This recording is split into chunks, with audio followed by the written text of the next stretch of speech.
Hopefully. Oh, wait. I think he said that the save game was disabled at the time. So I'm going to, I think, let me just hang on a sec here.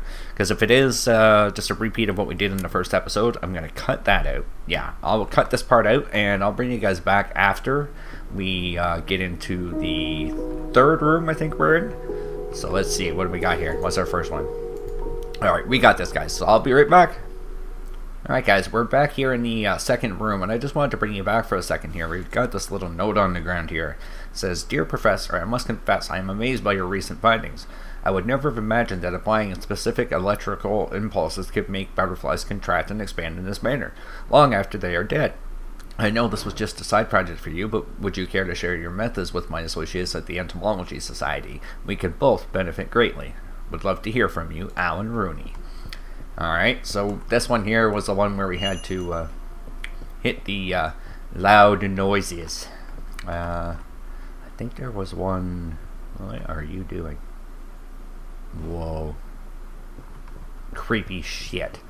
I thought there was another one in this room. Oh yeah, they added the notebook. Wait. Yeah, it's the same thing. Okay. Let's go through here. What? The Cardinal. Oh man. So he wasn't a butterflies. Some of them seem to be broken or folded in somehow.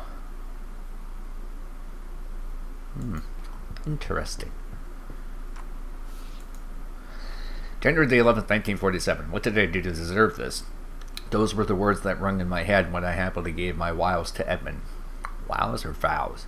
But now I found myself repeating those same words to myself, and the darkness has crept into the meaning of everything, just as it does in this house. I feel like a ghost, a whisper echoing down the halls. We seem to be living in two separate worlds, him and I. In fact, every day that goes by, I find myself reassuring that I still exist.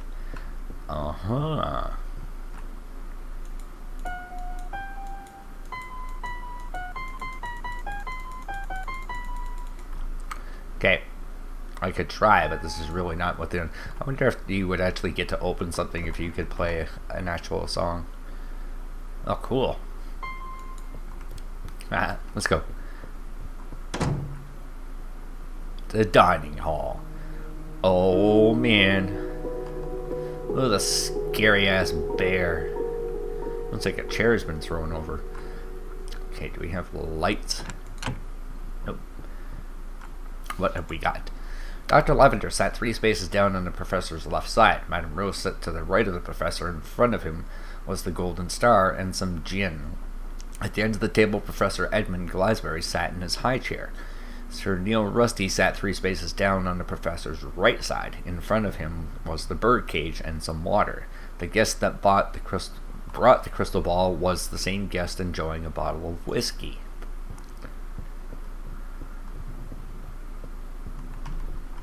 I don't see a bird cage.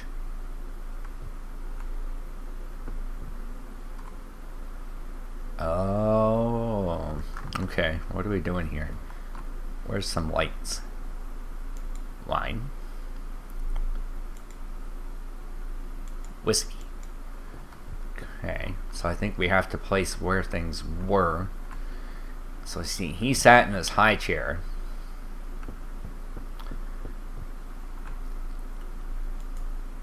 Silver water pitcher.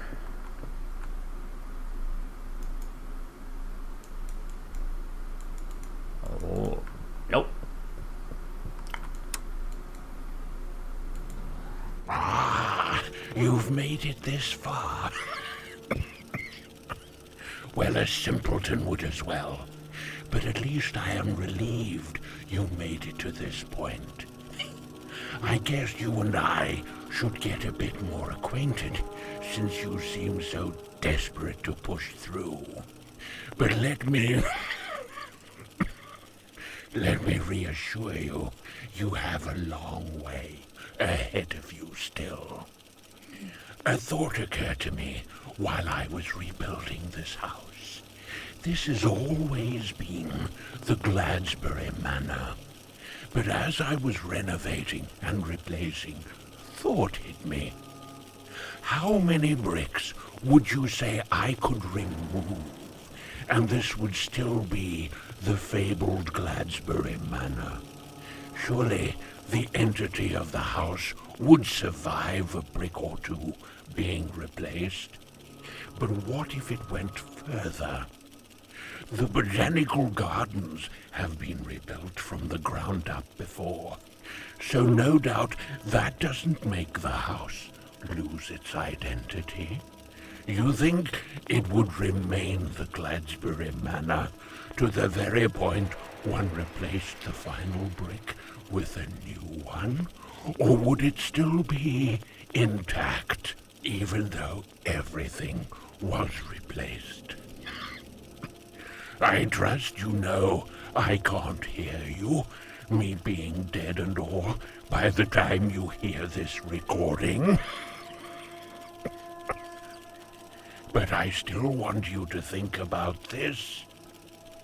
How much can we lose and still be ourselves? If it applies to houses, surely it applies to us as well. Think about it. I have other things to attend to while you worm yourself out of this next room.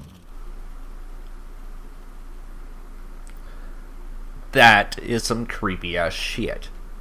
I get what he's saying though.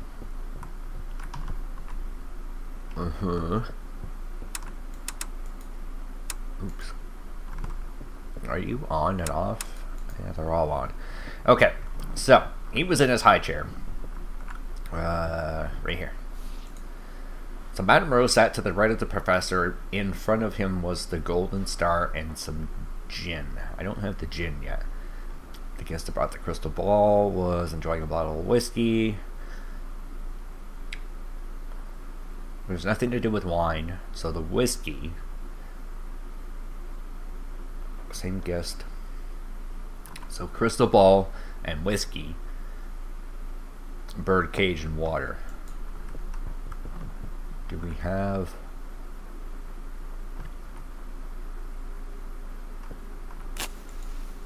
Oh. Oh. Birdcage. We need that.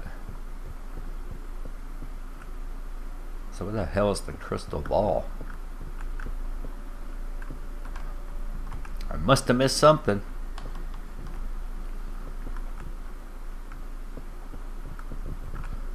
Alright guys, I'm just exploring a little bit more of the area and picking up.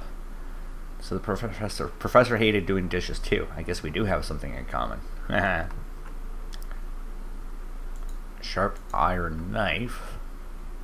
Dear God, I can't even describe how horrid this smells. Nice.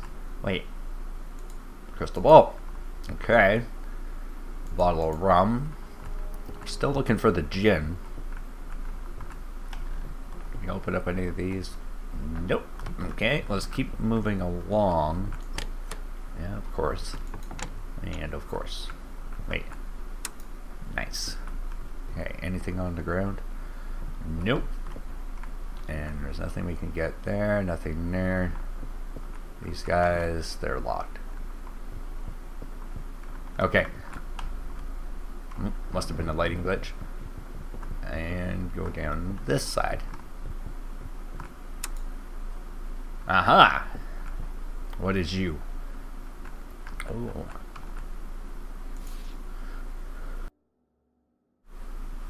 Feel like you are missing some clues? When the waves are unruly, one must cut the sails to make it.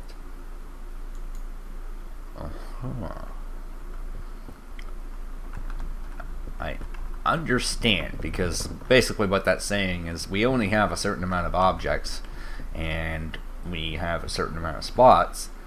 Certain things don't make sense, so we're gonna have to keep bouncing back and forth between this and putting things on the table. So guys, give me a few minutes here and I'm gonna basically do a lot of this off camera. I'll keep it recording so that way once I get close to the end you guys will be able to see what happens, and we'll continue from there. So I'll see you in a sec. Alright guys, we're back here for a sec. As the fourth horseman reached the hilltop, they gazed upon the four corners of the world and found true greatness. So if we go into here, we have dinner clues 2 and 3. We're missing number 1. And that's currently where I'm at right now, is trying to find that other clue. If I can crawl under the table. Because it seems like we're missing a piece right here. See, I put this here, the water pitcher there, and the bird cage, because it was third down on the right from the high chair. So 1, 2, and then 3. And that was the guy with the water and the water pitcher, which was done in the note number right here. So Sir Neil Rusty sat 3 spaces down on the right side. And I'm going from the point of view of where he's sitting, looking at the table. And then there would be the birdcage and water. The guest that brought the crystal ball was the same guest enjoying a bottle of whiskey. And then for Madame Rose, it doesn't say anything. It says that in front of him was a golden star and some gin. Which, actually...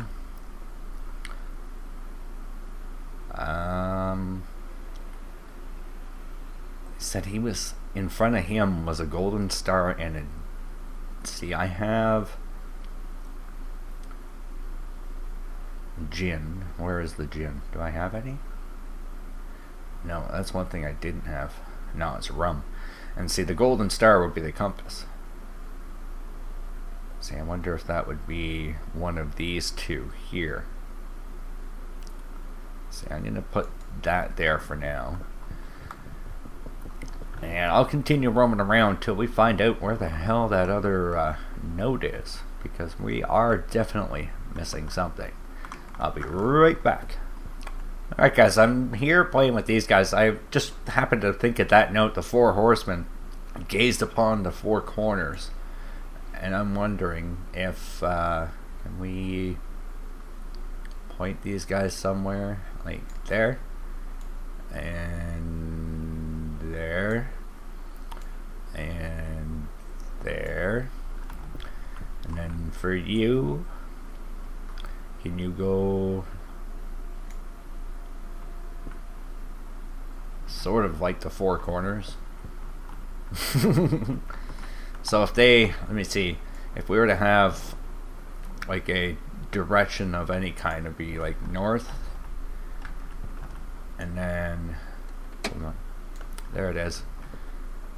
So like northeast, southwest kind of thing, but that's actually northwest, southeast, or maybe it's west, southeast, north. Who knows? Bottle of gin, a golden star. Nice. Okay. All right, guys. I went back to this picture, and there was the clue that was down in a winery. It says sometimes you have to tear the sails for extra clues. So, Lecter Bronman sat between the other 2 guests facing the kitchen. In front of him was the hourglass and some wine. The guest with the crystal ball sat next to the guest with the water. Okay, now we're filling in the blank. Alright guys, we're back. And we're still stuck. I don't know what the hell's going on here because I've got everything right. See, we're starting off dinner clue 1. Lecter Brownman sat between 2 other guests facing the kitchen. In front of him was the hourglass and some wine. So right there, hourglass, wine, and there's the kitchen. See, remember we go down here, kitchen. Okay, so that's the thing. I'm wondering, like, is there anything else that we need to interact with? Maybe because, see if this changed. Well, a simpleton would as well, but at least I am relieved. Nope. And we've already ripped this up. See, sat between 2 other guests, Miss Leopoldine. So we already had that. Okay, let's see. So we have this there. Now what? The guest with the crystal ball sat next to the guest with the water. So there's birdcage, water, crystal ball, whiskey. Because we find out right here, crystal ball, whiskey. And then Sir Neil Rusty sat 3 spaces down on the professor's right side. In front of him was a birdcage in the water. Birdcage, water, crystal ball, and they had whiskey. So then we go back to this one. It says Admiral Jaron sat to the left of the professor. In front of him was the knife and some tea. So there's the tea and there's the knife. The professor had nothing to drink, nor any trinkets in front of him. And that's the only thing I can't figure out, is there's this stupid ass thing, and I can't get rid of it. So, because it says he has no trinkets, but that maybe is a trinket? I don't know. And there is no spot for him. I can't click anything here. You got anything stuck on the chair or some shit, dude? Yeah, so anyways, but we got that. The professor had nothing to drink, no trinkets, and it says Miss Leopoldine sat next to the guest who sat to the right of the professor, and in front of him was the compass and some rum. Rum? Compass. So I don't get it. And I tried switching these two out, I tried switching the ones on the end out, tried switching the middle out, and for some reason I get nothing. It doesn't seem to be approving that this is what's supposed to be going down here. Let's see, take that, there. I don't get it. Because like if you think left or right, or because if it was even the other side of the table, like sitting here, I don't know. To me, it just doesn't make sense. But you figured the bright red chair would be the captain's chair kind of thing, right? These guys don't open. There's nothing that I can see around anywhere, and no other clues that I can actually see. So I'm kind of at a loss as to what to do, because the door here doesn't open. That thing plays the same thing. We go down into this area. There's still nothing here except for that one there, which says feel like you're missing clues, which is when we cut the picture. You look down, there's still nothing anywhere there. And if we go back into the kitchen, the two doors that are off to the side here, they don't open. And I thought maybe, you know, key under the carpet, but nothing there. It's always a lighting glitch, and it always catches me. But I can't see anything, you know, like tucked in under anything anywhere. None of the drawers or doors open. Can't interact with anything. So I'm kind of at a loss as to how this is backwards somehow. But using the guideline that Bronman is the one who sat between two other guests facing the kitchen, hourglass and wine. That's that guy. And then you base everything off of him. So then, you know, you've got this guy here, and then you've got the water, and next to the water was this, and then right off to the right was this guy, and he had the compass and the rum, which we ended up switching around. But you can see basically that it basically was the right way before. Take that, there. So that's the way it was supposed to be. And for some reason, this doesn't want to work. So I'm not entirely sure what the hell is going on there, if it was a glitch in the game or what, but I really don't know what to say, guys, because I'm completely at a loss. Completely. You guys tell me, like, here, I'll put the stuff back up on the screen. So we got the dinner clue 1 sat between the two guests. The guest with the crystal ball sat next to the guest with the water. Admiral Joarens sat to the left of the professor. In front of him was the knife and some tea. The professor had nothing to drink, nor any trinkets in front of him, and that's the only thing I can think of.